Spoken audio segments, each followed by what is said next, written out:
Assalamualaikum and hello everyone. My name is Nur Ain binti Muhammad Safri from class RBA 2733A. My metric number is 2024789037. Today, I would like to present about an interesting topic from the journal. The title of the journal is Use of Virtual Reality Exercises in Disaster Preparedness Training. So, let's start.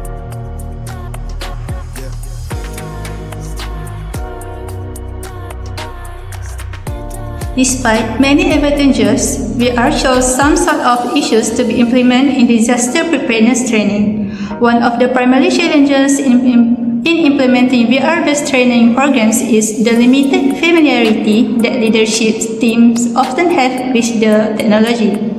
Leaders who have not personally experienced VR training may find it difficult to fully understand its benefits, leading to slower adoption for the technology within the organization. Besides that, VR-based training needs high initial cost because of expensive equipment and programs. VR requires specialized hardware such as headset, motion sensors, and high-performance computer, as well as custom-developed training programs and software. For organizations with limited budgets, especially in early stages of technology adoption, these expenses can be excessive. The obstacle in adopting VR for training is VR resembles as gaming platforms which may not be taken seriously as real learning. The reason is VR technology shares many features with video games such as immersive environments, avatars, and interactive elements.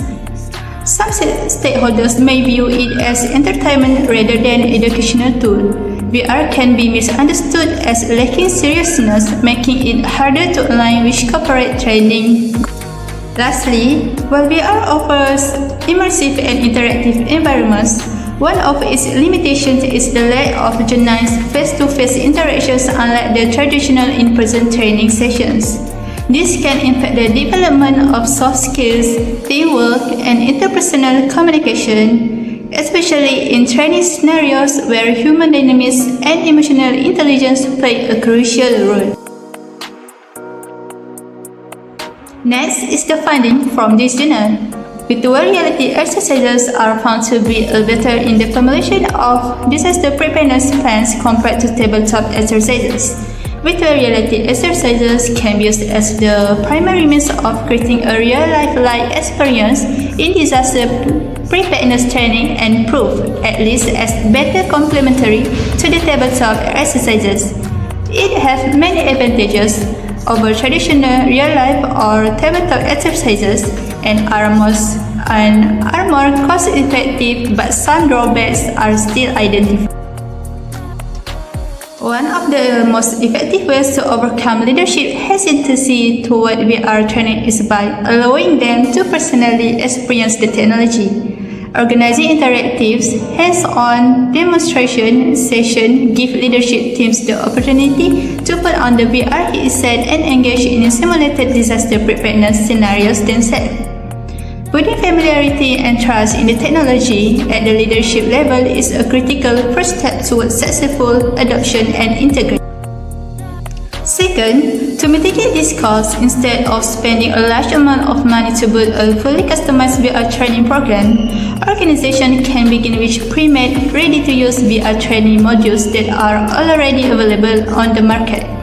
These are often designed to cover common training scenarios like fire drills, earthquake response, or basic emergency procedures, and it can be purchased or licensed at a much lower cost. Third, to ensure VR training is viewed as a serious goal-oriented educational tool, it's crucial to clearly define and communicate the learning objective before, during, and after the VR experience. This objective should explain what skills, knowledge, or behaviors participants are expected to gain. Therefore, participants are more motivated when they understand what they are supposed to learn and why it matters. Lastly, one of the effective ways to overcome the lack of face-to-face interaction in VR is by using multiplayer platforms that enable multiple users to be present in the same virtual environment at the same time. These platforms allow trainees to see Here, any collaborate with each other through avatars, creating a shared experience where teamwork, communication and group decision making can take place in real time. As a result, trainees can experience working together under pressure, just like actual emergency situations.